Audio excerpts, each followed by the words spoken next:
Well, a court in Pakistan has annulled the marriage of a 17-year-old Christian girl. This after she was kidnapped and forced to marry her captor and convert to Islam. The case involves Reema Saleem, who was abducted on the way home from 8th grade and later in 2019 was forced to marry a neighbor. A family court says Reema did not willfully marry her abductor and was coerced to do so. Sadly, this is not an isolated case. According to UNICEF, over the next decade, 100 million girls are at risk of being forced into child marriage. There are also threats for young women from religious minorities of being forced to change their religion.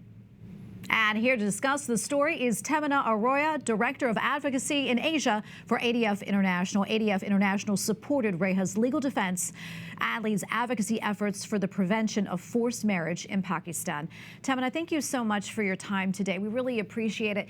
So tell us a little bit more about Reeha's case and the significance of this victory. Yes, thanks, Tracy. Thanks for having me. Reeha was just 16 when she was abducted by her Muslim neighbor, Abbas, and she was kidnapped while she was coming back home from school. And this man told her that he would burn her face with acid if she didn't sign these documents, which basically meant she was signing over her faith, and also that she was now saying that she was legally married to Abbas. Somehow, Reeha managed to flee from that home. It was 2 months later. She had been sexually assaulted repeatedly, but she managed to flee. She managed to get back to her home thanks to the intervention of a stranger.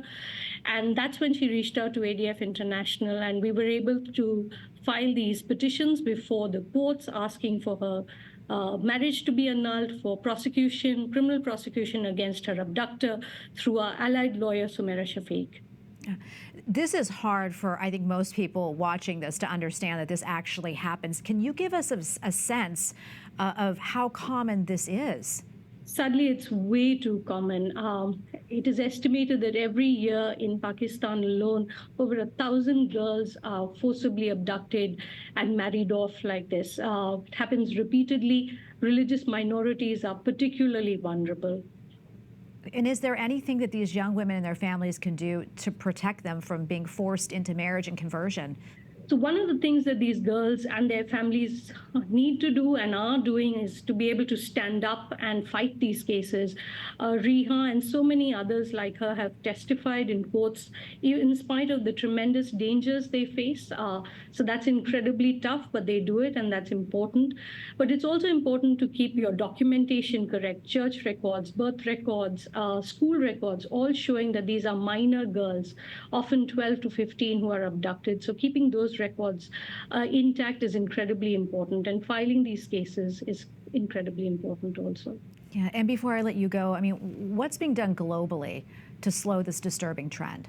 I think it's incredible that more and more you see countries and international institutions speaking out. I mean, everyone recognizes that no girl should suffer these horrors, and no one should be forced to convert and marry their abductor.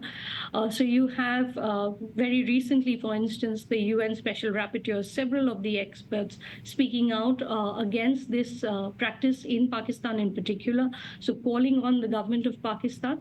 And even within Pakistan, you've seen a movement towards a law that would allow for a uniform age of marriage across the board, which means that girls young as 15, 16 will no longer be forced into these marriages. At the moment, Pakistan has these laws only in certain provinces, but now we're talking about a law across the country, which would be incredibly helpful. So great movement in the right direction, but so much more to be done. Yeah, Tehmina, thank you for coming on and telling us about this important case, and thank you for the work that you do at ADF. God bless you. Thank you so much. God bless.